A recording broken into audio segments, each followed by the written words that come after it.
नमस्कार किसान एवं बागवान भाइयों, आज से मैं अपने चैनल में question and answer session start कर रहा हूं। इसमें मैं वो क्वेश्चन लूँगा जो कि वीडियोस में आते हैं कमेंट सेक्शन में। तो कई बार मुश्किल होता है सभी का रिप्लाई करना, तो इसलिए मैंने सोचा क्यों ना इस पे एक क्वेश्चन एंड आंसर वीडियो मैं बनाऊं। तो इसमें मैंने क्वेश्चन वो लिए जो आमतौर पे मुझसे पूछे गए हैं यूट्यूब वीडियोज़ में जो कमेंट आते हैं। तो कुछ एक मैंने कमेंट्स चूज़ किए हैं, उसके आंसर मैं देने की कोशिश करूँगा इस वीडियो के माध्यम से। तो सबसे पहला जो कमेंट है वो है चेतन चौहान जी का। ये लिखते हैं कि यूरिया की स्प्रे जो हम फ्लोर में करते हैं ऑर्चर्ड फ्लोर में, वो हमें कब करनी चाहिए। यूरिया की जो स्प्रे है वो हमें आफ्टर हार्वेस्टिंग, और जब सेब से पूरी पत्तियां झड़ जाए, प्लांट से पूरी पत्तियां झड़ जाए, बेसिकली इसकी स्प्रे की जाती है अगर आपने कोई फंगल डिजीज़ को स्प्रेड होने से रोकना है। जब आप यूरिया की स्प्रे कर लोगे फ्लोर में, एक तो जो पत्तियां है आपकी वो डिकम्पोज हो जाएगी, एक तरह से आपका जो फ्लोर है वो सैनिटाइज हो जाएगा। एग्जांपल के तौर पे यहाँ स्कैब का लेते हैं। स्कैब जो पत्तियों में है, अगर आपके बगीचे में है तो वो स्प्रेड हो जाती है अगर आपने जो पत्तियां है वो, या ऑर्चर्ड का जो फ्लोर है वो क्लीन नहीं किया है, या आपने कोई ट्रीटमेंट नहीं किया है। तो अगर आप यूरिया की स्प्रे करते हो तो एक तरह से फ्लोर सैनिटाइज हो जाएगा, और जिस वजह से जो फंगल डिजीज़ का स्प्रेड होना है वो कहीं ना कहीं थोड़ा कम हो जाएगा। और जो दूसरा कमेंट है वो है आशु शर्मा जी का। ये लिखते हैं, सर एक वीडियो एप्पल के गड्ढे और प्लम के गड्ढे जो होते हैं उसके ऊपर भी बनाए, उसमें क्या क्या डालना चाहिए, गोबर खाद वगैरह। तो आशु शर्मा जी को मैं बोलना चाहूँगा, ये टोटली आप पे डिपेंड करता है कि आप कितनी दूरी पे प्लांट लगा रहे हो। उदाहरण के तौर पे अगर आप 8 फीट दूरी मान के चलिए प्लांट टू प्लांट, तो आप उसमें अगर 2 बाई 2 का गड्ढा बनाते हैं, मैं 2 बाई 2 का बनाता हूँ, अगर मैंने 8 फीट डिस्टेंस रखना है तो उसे आप दिसंबर में बना लीजिए।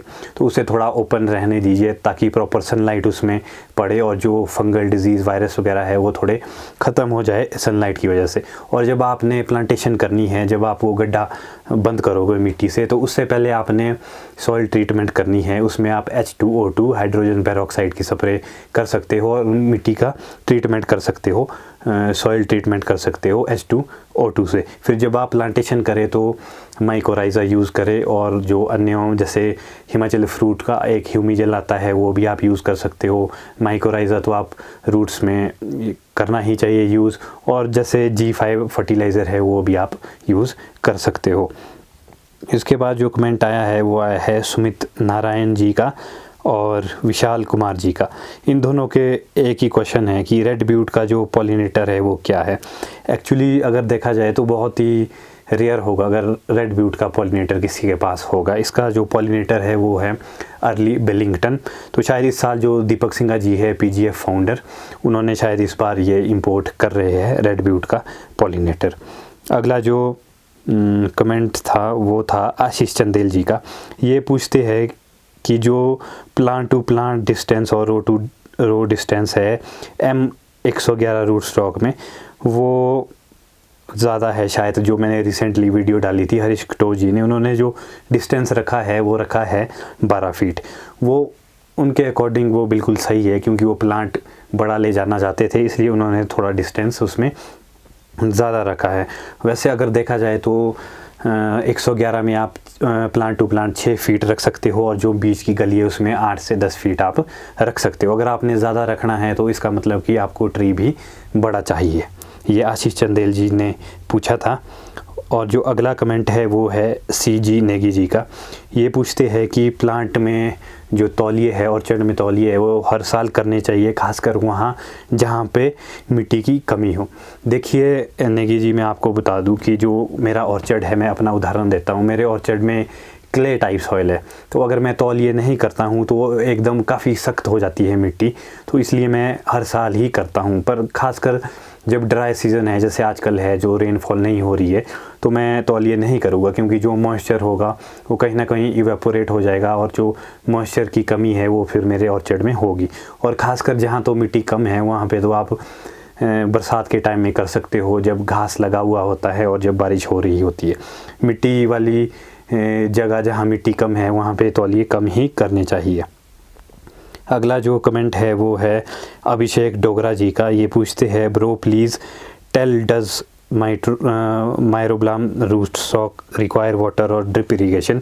Can it sustain dry weather, I am at the elevation of 7000 near Shilaru. देखिए डोगरा जी, जो रूट स्टॉक प्लम का है उसमें वैसे उतनी ज़्यादा वाटर की रिक्वायरमेंट नहीं रहती है। हाँ, कुछ एक रूट स्टॉक है जैसे पिक्सी है प्लम का रूट स्टॉक, तो उसमें वाटर रिक्वायरमेंट रहेगी। पर जैसे ये ब्लान रूट स्टॉक है तो इसमें उतनी नहीं रहेगी, आपकी एलिवेशन में शायद ना रहे, क्योंकि ये विग्रेस रूट स्टॉक है, रूट काफ़ी इसमें डीप जाती है। तो मेरे अकॉर्डिंग आपकी एलिवेशन में वाटर रिक्वायरमेंट नहीं रहनी चाहिए इस रूट स्टॉक में। अगला कमेंट है अमर वर्मा जी का, ये लिखते हैं what is the pollinator of black amber.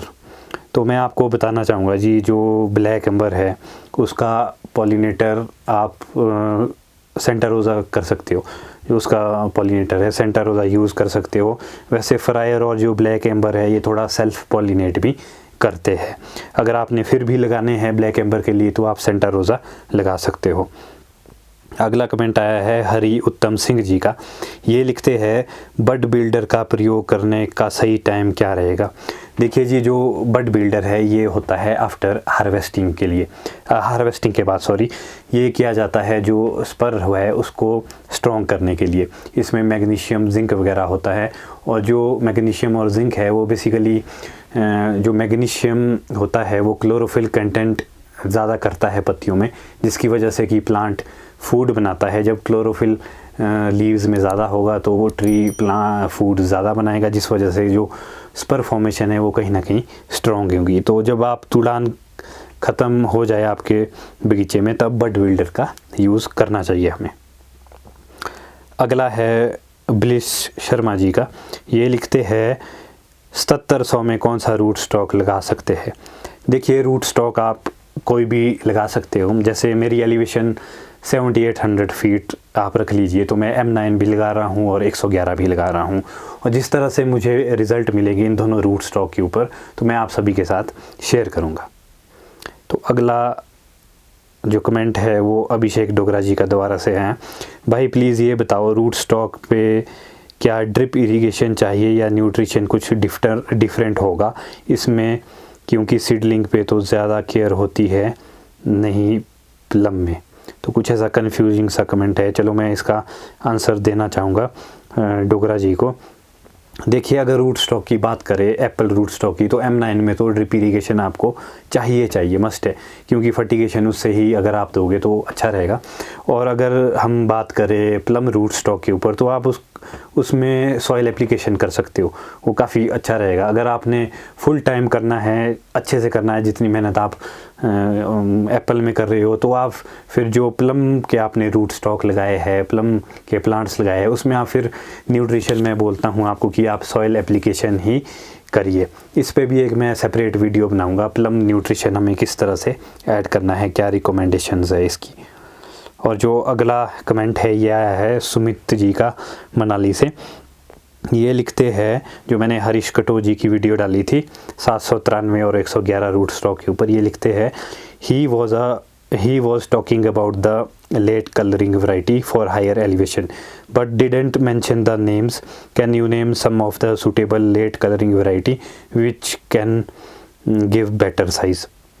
देखिए जी, जो लेट कलरिंग अगर हाइट की हम बात करें तो हाइट में मेरे अकॉर्डिंग वो हमें वैरायटीज़ लगानी चाहिए सीडलिंग के ऊपर जो पहले हरी हो और फिर बाद में उसमें कलर आए, क्योंकि अगर आप हाई कलरिंग वैरायटी लगाओगे हाइट में तो उसमें साइज़ का इशू कहीं ना कहीं रहेगा, और अगर आप थोड़ा साइज़ बनाने के लिए उससे ज़्यादा देर तक रखते हो पेड़ में तो वो थोड़ा ब्लैक हो जाएगा। इसलिए जो पहले वैरायटी हरी है और बाद में फिर उसमें कलर आए वो कहीं ना कहीं हाइट के लिए अच्छा रहेगा, क्योंकि उसमें फिर साइज़ भी अच्छा बनेगा। तो कुछ एक वैरायटी मैं आपको बताता हूँ, जैसे कि हैप्के है, हैप्के काफ़ी अच्छा है सीडलिंग के ऊपर। अगर बात करें विग्रस प्लांट इसका होगा क्योंकि ग्रोथ काफ़ी है इसमें, और आप मान के चलिए रेड कान है, इसमें थोड़ा ग्रोथ का इशू है पर वैरायटी ये ठीक है, पहले हरी है फिर बाद में लाल है। और मिमा मी स्टार ये भी काफ़ी अच्छी वैरायटी है। एस पर आप मान के चलिए ये भी काफ़ी अच्छी वैरायटी है, और अर्ली रेड वन भी हाइट के लिए काफ़ी अच्छी वैरायटी है। और सबसे जो स्पर में अगर मान के चले तो जो ऑर्गन स्पर 2 है उसका साइज़ काफ़ी अच्छा बनता है, उसमें पहले हरा रंग आएगा फिर बाद में उसमें जब पूरा कलर आ जाएगा तो साइज़ भी उसमें काफ़ी अच्छा बन जाता है। अगला कमेंट है जी लेखराज ठाकुर जी का। ये लिखते हैं 7000 फीट से ऊपर की हाइट पर कौन सी वैरायटी लगानी चाहिए सर प्लम की। देखिए सर, आप वैरायटी तो कोई भी लगा सकते हो, पर इसमें क्या इशू रहता है, जैसे हम कोई प्लम की वैरायटी 7000 फीट में लगाते हैं तो उसमें ये होगा कि वो बरसात के टाइम में थोड़ा तैयार होगा। अगर तैयार होगा फिर जब बरसात होगी तो जो उसकी स्किन है वो फटना शुरू हो जाती है, फिर आपको उसमें कैल्शियम की एप्लीकेशन करनी पड़ेगी ताकि जो उसकी स्किन है वो फटे ना। और जो 7000 के एलिवेशन में रिकमेंडेड वैरायटीज़ मुझे पता है वो आप एंजेलानो मान के चलिए, एंजेलानो है, और एक अक्टूबर सन है, वो इस साल इंपोर्ट हो रही है वैरायटी। अगला जो कमेंट था वो है जी मुकेश कौशल जी का। ये लिखते हैं मुझे भी PGF प्लम ग्रोवर फोरम में जुड़ना है, आई एम फ्रॉम कुल्लू। देखिए सर, जब भी इसकी जो मेंबरशिप वगैरह है ओपन होगी तो मैं आपको अवश्य कांटेक्ट करूंगा और आपको फिर बताऊंगा कि आप कब ज्वाइन कर सकते हो PGF।